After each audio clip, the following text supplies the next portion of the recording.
అంగన్వాడీ కార్యకర్తల సమ్మెకాలపు ఒప్పందాల సాధనకు సన్నద్ధం కావాలని ఏఐటీయూసీ రాష్ట్ర అధ్యక్షులు రావులపల్లి రవీంద్రనాథ్ పిలుపునిచ్చారు. గత ప్రభుత్వ కాలంలో 42 రోజులు సమ్మె ఉద్యమాల ఫలితంగా ఒప్పందం చేసుకున్న అంగన్వాడీ కార్మికుల సమస్యలను వెంటనే పరిష్కరింపజేయాలని ఏఐటీయూసీ రాష్ట్ర అధ్యక్షులు రావులపల్లి రవీంద్రనాథ్ డిమాండ్ చేశారు. Andhra Pradesh anganwadi workers and helpers association రాష్ట్ర సమితి విస్తృత సమావేశం రాష్ట్ర వర్కింగ్ ప్రెసిడెంట్ ప్రేమ అధ్యక్షతన మంగళవారం తిరుపతి ఏఐటీయూసీ కార్యాలయంలో జరిగింది. ఈ సమావేశానికి ముఖ్య అతిథిగా రవీంద్రనాథ్ మాట్లాడుతూ సమ్మె కాలంలో ప్రతిపక్షంలో ఉన్న తెలుగుదేశం పార్టీ నాయకులు సమ్మె టెంట్ల దగ్గరికి హాజరై తమ ప్రభుత్వం వచ్చిన వెంటనే వేతనాలు పెంచుతామని, రోడ్ల మీదకు వచ్చే పరిస్థితి రాదని, వేతనాలు సకాలంలో చెల్లిస్తామని, పెరిగిన వేతనాలతో ఇప్పిస్తామని హామీలు గుప్పించారు. కానీ గత ప్రభుత్వం ఓడిపోయి తెలుగుదేశం ప్రభుత్వం అధికారంలోకి వచ్చే 7 మాసాలు గడిచినప్పటికీ సమ్మెకాలపు ఒప్పందాలేవి అమలుపరచడానికి సుముఖంగా లేదన్నారు. కావున రాష్ట్ర ప్రభుత్వం తక్షణమే సమ్మెకాలపు ఒప్పందాలన్నీ అమలుపరచాలని డిమాండ్ చేశారు. మరో అంగన్వాడీ ఉద్యమం త్వరలో జరగబోతుందని ఆయన హెచ్చరించారు. రాష్ట్ర ప్రధాన కార్యదర్శి లలితమ్మ మాట్లాడుతూ ఇప్పటికే పలుసార్లు మంత్రులను కలిశామని, అధికారులు వేతనాలు పెంపుదల ఫైలు ముఖ్యమంత్రికి వద్దకు వెళ్లిందని, త్వరలో వస్తుందని ఆశలు చెబుతున్నారు తప్ప వేతనాలు పెంచే చిత్తశుద్ధి ప్రభుత్వంలో కనబడడం లేదని, అంగన్వాడీ కార్యకర్తలందరూ ఐక్య పోరాటాలకు సన్నద్ధం కావాలని పిలుపునిచ్చారు.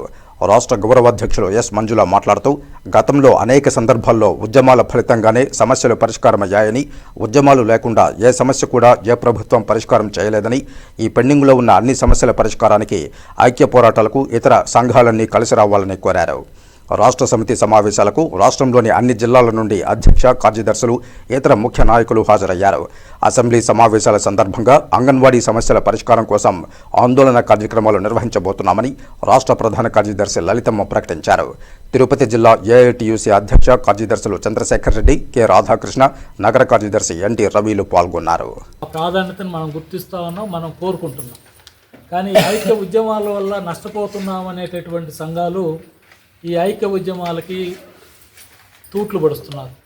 ఈ ఐక్య ఉద్యమం ద్వారానే గత ప్రభుత్వం 42 రోజుల సమ్మె, ఆ సమ్మె పరిస్థితులు ప్రత్యేకంగా చెప్పాల్సిన పనుల ఎస్మా చట్టాలు కూడా ఆఖరికి ఉపయోగించి 5,000 మందిని ఇంకొక గంటలో ఇంటికి పంపేదానికి కూడా సిద్ధంగా ఉండి సాయంత్రం రాత్రి 10 గంటల సమయంలో చర్చలు జరుపుకొని ఆ చర్చల్లో ఒక అగ్రిమెంట్ చేసుకొని ఆ అగ్రిమెంటు మేము గవర్నమెంట్ జూన్లో రాగానే ఇంప్లిమెంట్ చేస్తామని చెప్పేసి ఆ పాత గవర్నమెంటు అగ్రిమెంట్ని మనం చేసుకున్నాం.